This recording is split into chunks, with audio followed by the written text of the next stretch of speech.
말씀은 구약성경 느헤미야서 1장입니다.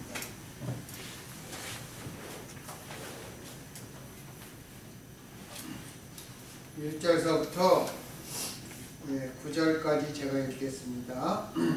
하가랴의 아들 느헤미야의 말이라. 아닥사스다 왕 제20년 기슬르월에 내가 수상궁에 있더니 나의 한 형제 중 하나니가 두어 사람과 함께 유다에서 이를 얻기로 내가 그 사로잡힘을 면하고 남아있는 유다 사람과 예루살렘 형편을 물은즉 저희가 내게 이르되 사로잡힘을 면하고 남은 자가 그 도에서 큰 환난을 만나고 능욕을 받으며 예루살렘 성은 회파되고 성문들은 수화되었다 하는지라. 내가 이 말을 듣고 앉아서 울고 수일 동안 슬퍼하며 하늘의 하나님 앞에 금식하며 기도하여 가로되 하늘의 하나님 여호와 크고 두려우신 하나님이여 주를 사랑하고 주의 계명을 지키는 자에게 언약을 지키시니 긍휼을 베푸시는 주여 간구하나이다. 이제 종이 주의 종 이스라엘 자손을 위하여 주야로 기도하며 이스라엘 자손의 주 앞에 범죄함을 자복하오니 주는 귀를 기울이시며 눈을 여시사 종의 기도를 들으시옵소서. 나와 나의 아비집이 범죄하여 주를 향하여 심히 악을 행하여 주의 종 모세에게 주께서 명하신 계명과 율례와 규례를 지키지 아니하였나이다. 옛적에 주께서 주의 종 모세에게 명하여 가라사대 만일 너희가 범죄하면 내가 너희를 열국 중에 흩을 것이요 만일 내게로 돌아와서 내 계명을 지켜 행하면 너희 쫓긴 자가 하늘 끝에 있을지라도 내가 거기서부터 모아 내 이름을 두려고 택한 곳에 돌아오게 하리라 하신 말씀을 이제 청컨대 기억하옵소서. 아멘.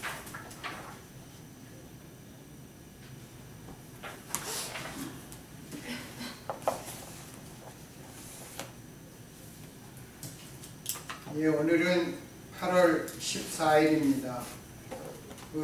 우리의 조국 대한민국이 해방을 맞이한 지 71년이 되는 때입니다. 그러나 지나온 발자취를 돌아보면 그리 밝지만은 않습니다. 강대국들의 이익을 이렇게 포장한 모스크바 삼상회의의 결정에 의해 조선은 남북으로 갈라졌습니다.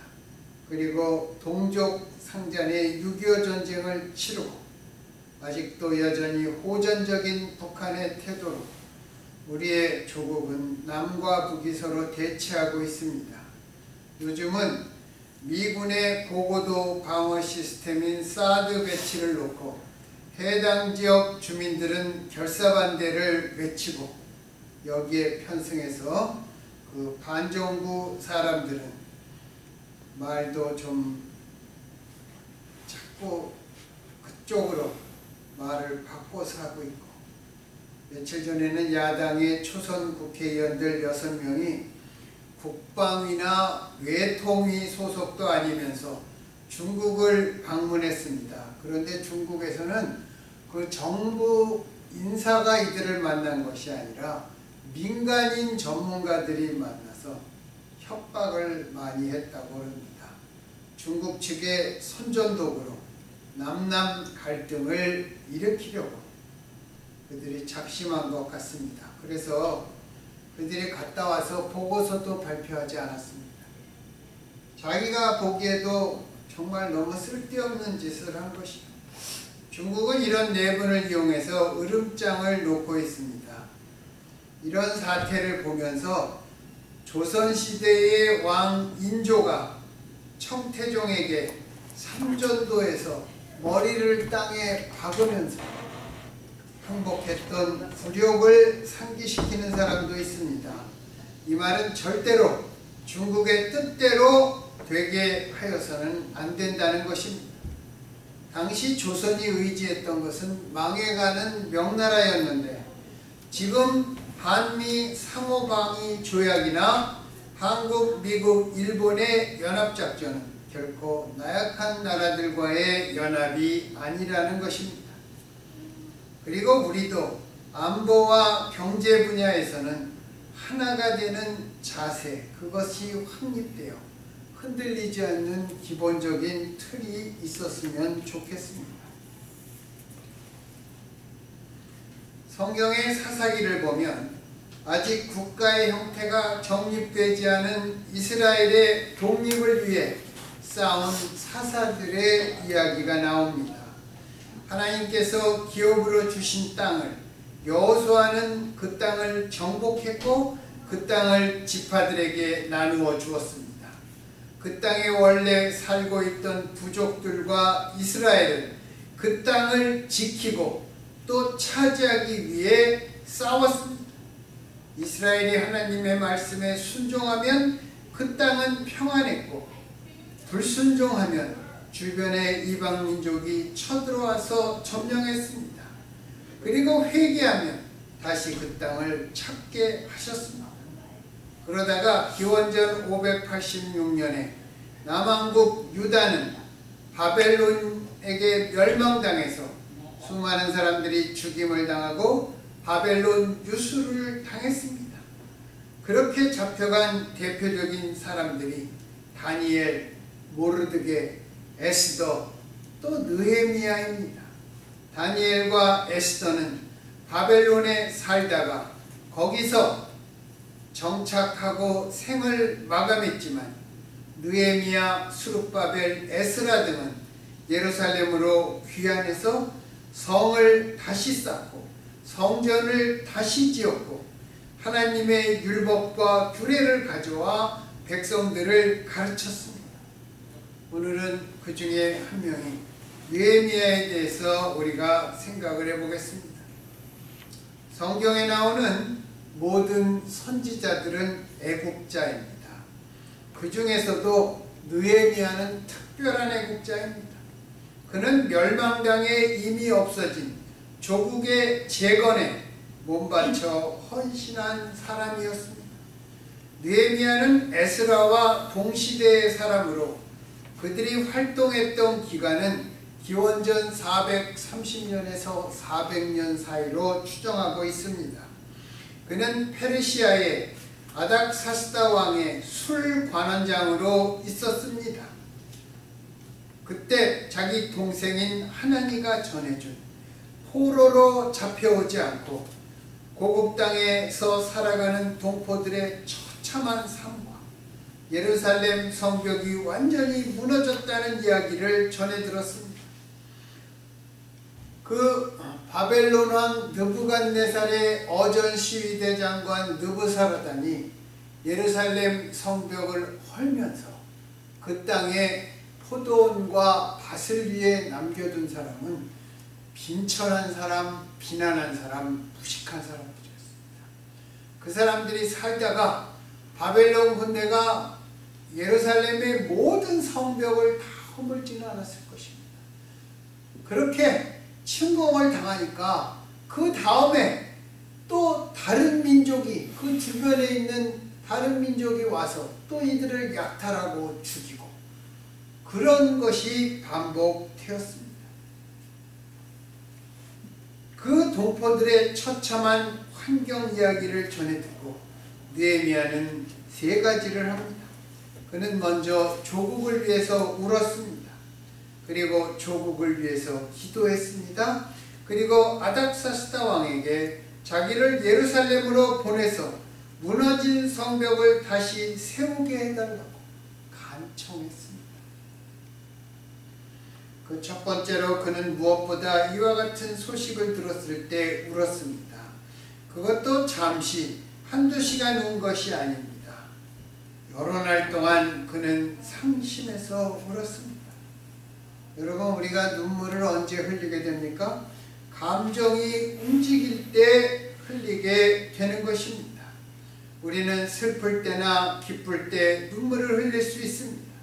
언제 눈물을 흘리는가에 따라 눈물은 인격의 척도가 되기도 합니다. 우리는 누구를 위하여 눈물을 흘립니까? 언제 흘리고 누구를 위해서 눈물을 흘립니까? 사람은 누구나 자기를 위하여 눈물을 흘립니다. 베드로 사도는 대제사장의 집에서 예수님을 부인한 그것 때문에 밖에 나가서 통곡하며 울었습니다. 그는 아마 다구는 소리가 들릴 때마다 자기가 예수님을 배반한 그 죄책감으로 평생에 걸쳐서 눈물을 흘렸고, 그 다음에 로마에서는 그것을 반복하지 않기 위해 도망가다가 예수님을 만났잖아요. 그러다가 다시 로마로 들어가서 거꾸로 매달려 죽었습니다. 특별히 사람은 자기의 실패 때문에, 자기의 잘못 때문에 겪는 실패 때문에 눈물을 흘립니다. 또 어떤 사람은 가족을 위하여, 부모님이나 자녀를 위해서 눈물을 흘립니다. 특히 어머니들은 울 일이 아니어도 울고 울 일에도 울지 않는 경우가 대부분입니다. 자식을 위한 마음에 아플 일 아니어도 어머니 마음은 아픈 것입니다. 아파도 어머니 마음은 참고 아프지 않는 것입니다. 또 어떤 사람은 이웃을 위하여, 친구를 위하여 눈물을 흘립니다. 욥의 친구들인 엘리바스, 소발, 빌닷은 욥이 고난당했다는 소식을 듣고 한 걸음에 달려와서 죄를 머리에 뒤집어 쓰고 울었습니다. 예수님도 친구라고 부르셨던 나사로의 죽음에 눈물을 흘리셨습니다. 요한복음에 보면 예수께서 눈물을 흘리셨다. 영어로 보면 Jesus wept입니다. 성경에서 가장 짧은 구절이에요.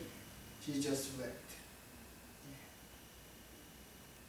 어떤 사람은 민족을 위해서, 어떤 사람은 조국을 위해서, 어떤 사람은 온 세계를 위해서 눈물을 흘립니다.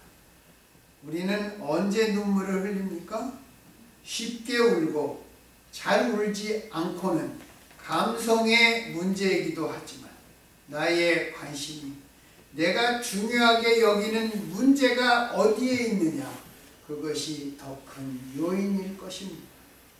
느헤미야의 눈물은 나를 위한 눈물은 아니었습니다. 그의 눈물은 민족 전체와 조국을 위한 눈물이었습니다. 여러분, 성경에서 눈물의 예언자라고 불린 사람이 누구죠? 예레미야입니다. 예레미야도 자기 자신을 위해서 눈물을 흘리지 않았습니다. 그도 오직 조국을 위해서 울었습니다. 만약 우리도 예레미야처럼, 예레미야가 나중에 하나님 앞에 기도했습니다. 그러니까 하나님께서 그냥 예루살렘에 남아있어라 그랬습니다.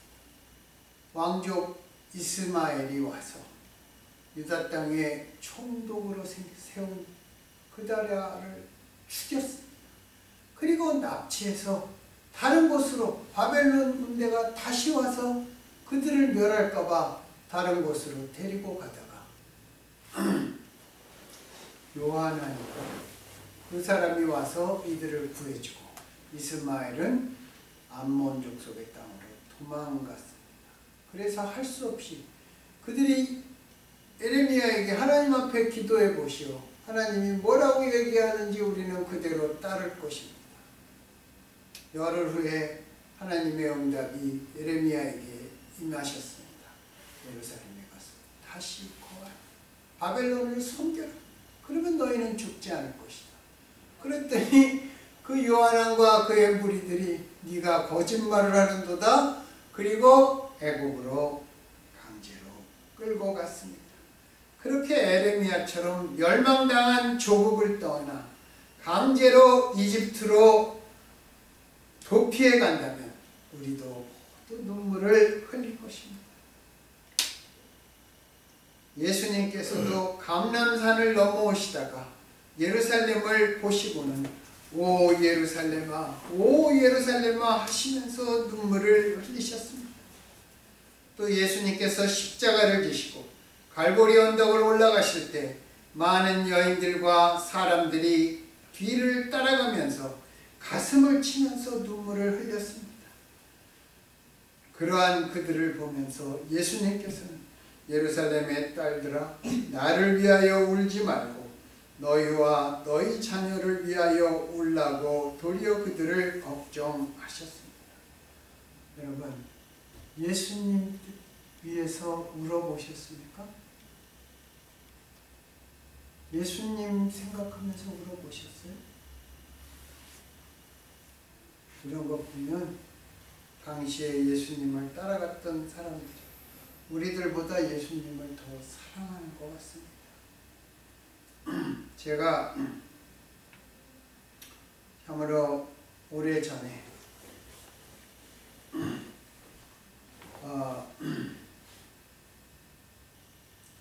예수를 이제 처음 믿고 나서 한 2년 정도 지났습니다. 그리고 나서 7년 동안 기도를 하면 통곡을 하는 거예요. 통곡하기 싫은데 그냥 이렇게 그냥 오는 게 아니에요. 정말 통곡하는 거예요. 나를 왜 울게 하시나 그런 생각을 참 많이 했습니다. 그리고 그때 우리 큰아이 둘이서 어렸는데 이제 그 거실 소파에 앉아있다 내가 기도할 때 막 울고 나면 얘들이 궁금한 거예요. 그래서 어느 날 저한테 물어보는 거예요. 자기가 보기에는 아빠가 그렇게 죄가 많은 것 같지 않은데 왜 이렇게 우냐.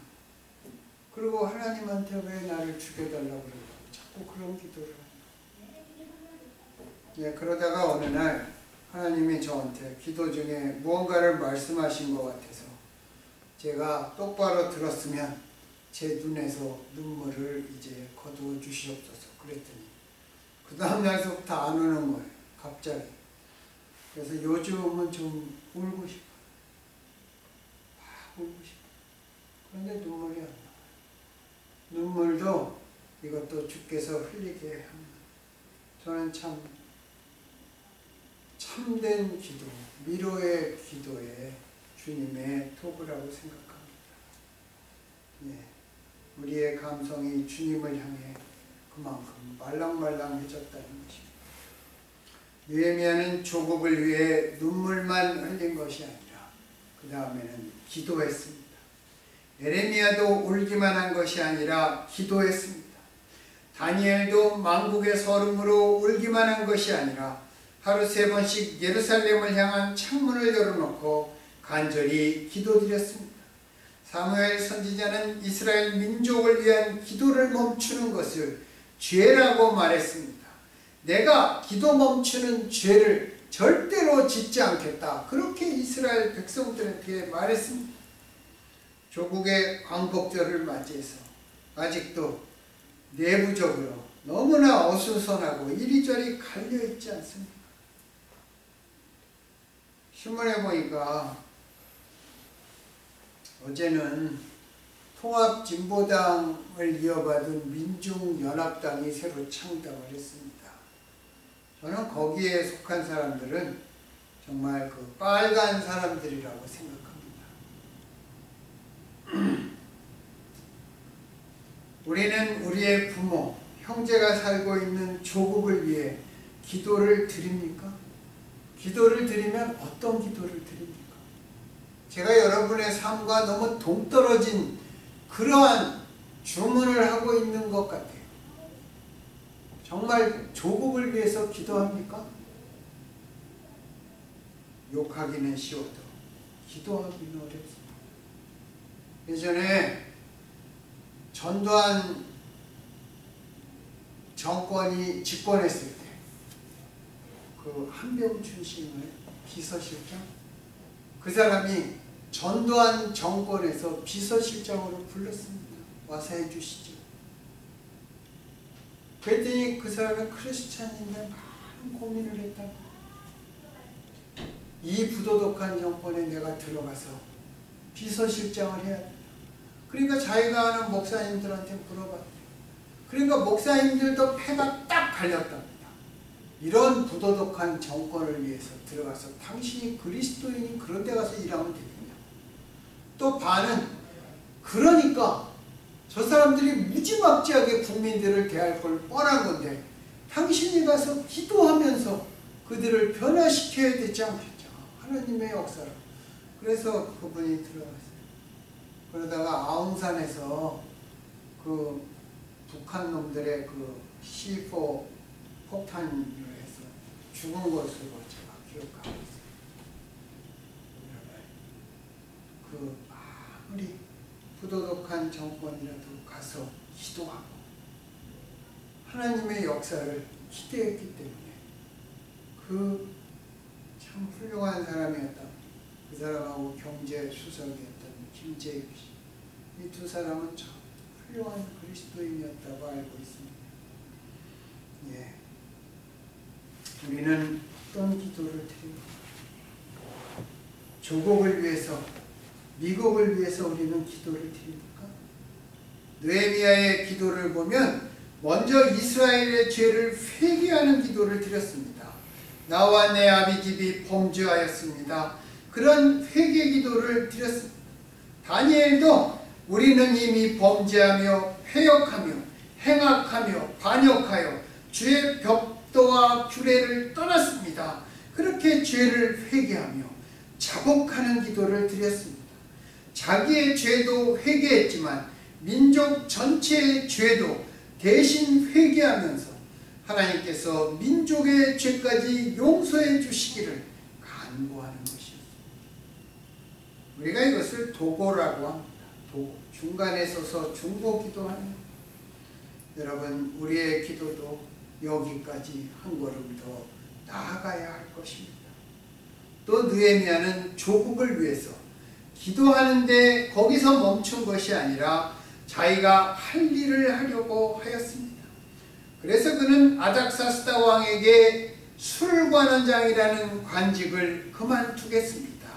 그리고 모든 것이 황폐해진 예루살렘으로 돌아가 저희의 조상들의 묘심이 있는 고향의 성읍들을 중건하게 해주십시오. 그렇게 간청했고 왕의 허락을 받아 예루살렘으로 돌아가서 그는 유다 사람들에게 예루살렘 성을 건축하여 다시는 수치를 당하지 말자 그렇게 말하고 성을 건축하기 시작하였습니다. 여러분, 성벽이 있는 것과 없는 것의 차이는 어떤 차이가 있습니까? 중국의 진시황은 왜 만리장성을 건축했습니까? 오랑캐의 침략을 막기 위해 그랬습니다. 우리나라도 고려시대에 윤관이라는 분이 천리장성을 건축했습니다. 그것은 중국 쪽에서 내려오는 침략을 막기 위한 것입니다. 지금도 서울의 외곽에 보면 조선시대에 쌓은 성벽이 있습니다. 성벽이 있으면 백성들의 삶의 안전이 지켜지기 때문입니다. 일본의 그 규슈 지방에 가면 거기에 성벽이 있습니다. 그런데 일본 성벽이 아니라 그거는 그 백제 유민들이 세운 성벽이라고 합니다. 그 스타일. 나당 연합군이 백제를 정복한 다음에 다시 일본으로 쳐들어올까봐 그 성벽을 건축하였다고 합니다. 왜 바벨론 왕 느부갓네살이 예루살렘을 함락시키는데 1년 반이나 걸렸습니까? 예루살렘 성벽이 견고했기 때문입니다. 나중에 성중에 식량이 떨어지고 또 안식일에 유대인들은 율법을 지키느라 성벽을 수비하지 않았습니다. 그래서 안식일에 성벽을 허물다 보니까 그날은 아무도 성벽을 지키지 않으니까 바벨론 군사들에게 마침내 성벽이 뚫리고 만 것입니다. 만약 성벽이 없었다면 예루살렘은 며칠도 버티지 못하고 함락되었을 것입니다. 이것은 또 로마의 침공 때도 반복됩니다. 로마군이 공격하다 보니까 유대인들이 안식일날 아무것도 하지 않아서 성벽을 허물었던 것입니다. 느헤미야는 백성들의 안전한 삶을 위해서 성벽을 52일 만에 건축하였습니다. 거기다 느헤미야는 유대의 총독으로서 예루살렘을 다스리는데 누구를 썼냐면 하나님을 경외함이 무리 중에서 뛰어난 하나냐를 임명해서 그 사람이 다스리게 했습니다.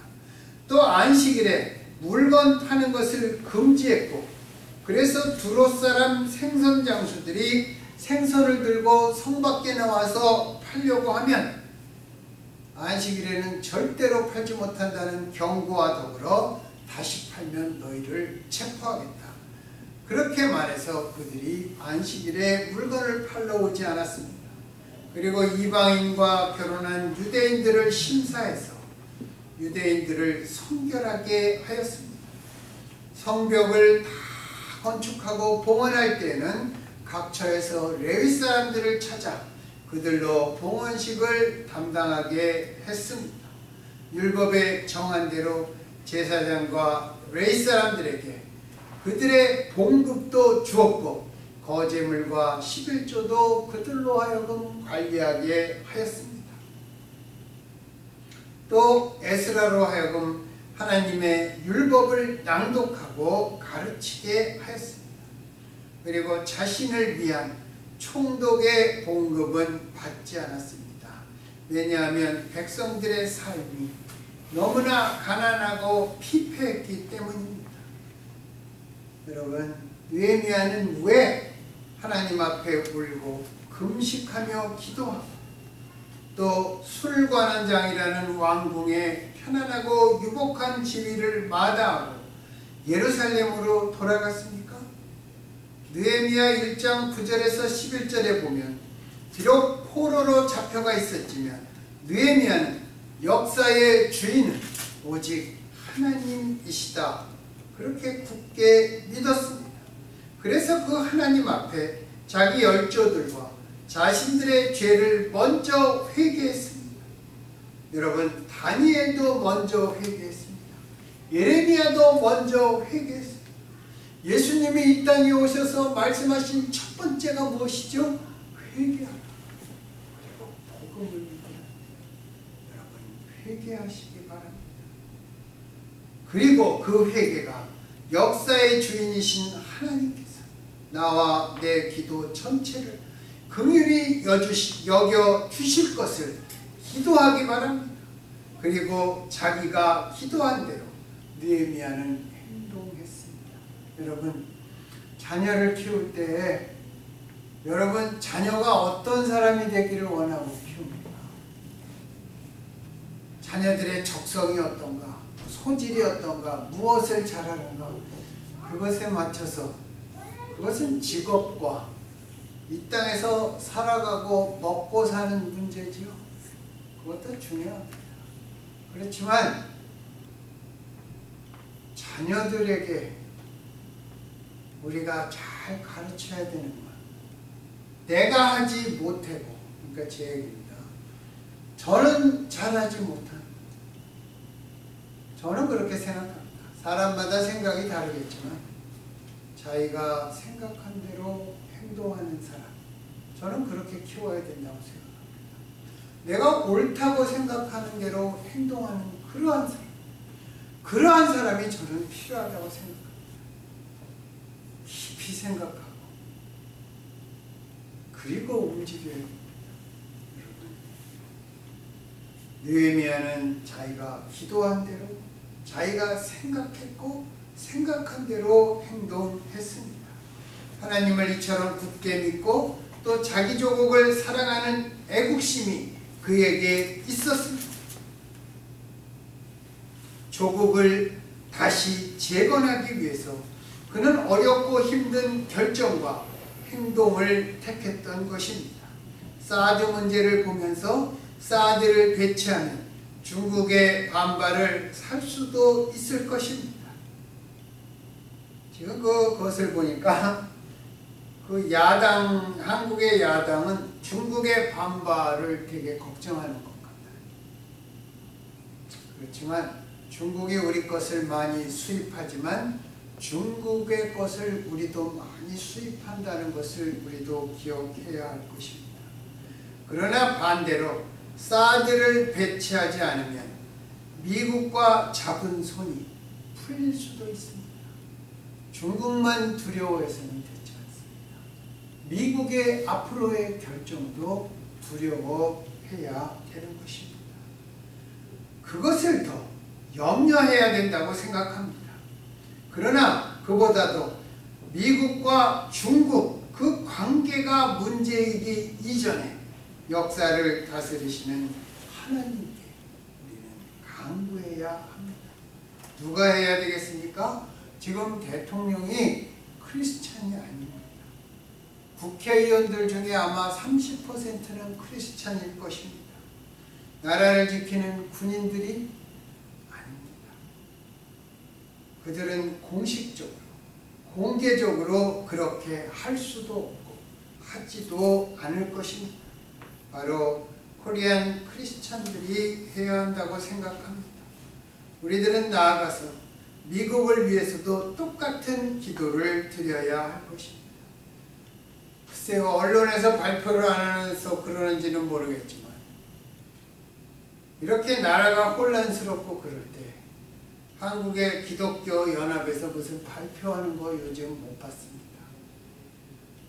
그러니까 그런 것을 보면서 개교의 부흥에만 열을 올리고 신자를 어떤 사람이든지 수평이동을 시키든지 어떻게 하든지 우리 교회로 끌어모으는 것이 좋다.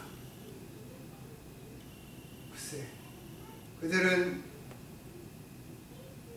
그런 것을 가지고 자랑을 삼을지는 모르지만 옳다고 생각하는 것을 기도하고 행동해야 한다고 생각합니다. 여러분, 욥이 하나님께서 욥을 칭찬하셨지요. 욥을 보고 인과응보다 네가 무엇인가 잘못했다. 그렇게 얘기한 세 친구들, 엘리바스와 빌닷과 소발. 이 사람들이 나중에 하나님이 뭐라 그랬어요? 폭풍 가운데 자정하신 하나님이 너희 말이 내 종 욥의 말처럼 정당하지 못하다. 그래서 어떻게 했습니까? 욥이 그 친구들을 위해서 하나님 앞에 기도하고 제사 지냈습니다. 그랬더니 그 세 친구가 용서받은 것입니다. 여러분, 소돔과 고모라가 왜 멸망당했습니까? 악해서 멸망당한 것이 아닙니다. 그것은 두 번째 이유입니다. 첫 번째 이유는 의인 10명이 없어서 멸망당한 것입니다. 그들을 위해서 슬퍼하고 눈물을 흘리는 기도의 사람 10명이 없어서 멸망당한 것입니다. 앞으로 이 세상이 언제 멸망할 것입니까? 눈물 흘리며 기도하는 사람이 10명이 없을 때 이 세상은 멸망당하게 될 것입니다. 아브라함처럼 하나님의 멸망 앞에 예수님께서 이렇게 가로막고 아버지, 의인 50명이 있으면 그 나라를 멸망시키시겠습니까? 그렇게 분명히 말씀하실 것입니다. 예수님이 그렇게 말씀하시는데 우리도 예수님의 기도에 같은 기도를 하나님께 드려야 되지 않겠습니까? 바로 우리들의 기도를 통해서 우리가 명수가 작아도 우리들의 기도를 통해서 나라까지 지켜지는 하나님의 역사가 이루어지기를 당신의 기도와 희생으로 우리를 지키신 우리 주 예수 그리스도의 이름으로 축원합니다. 기도하겠습니다.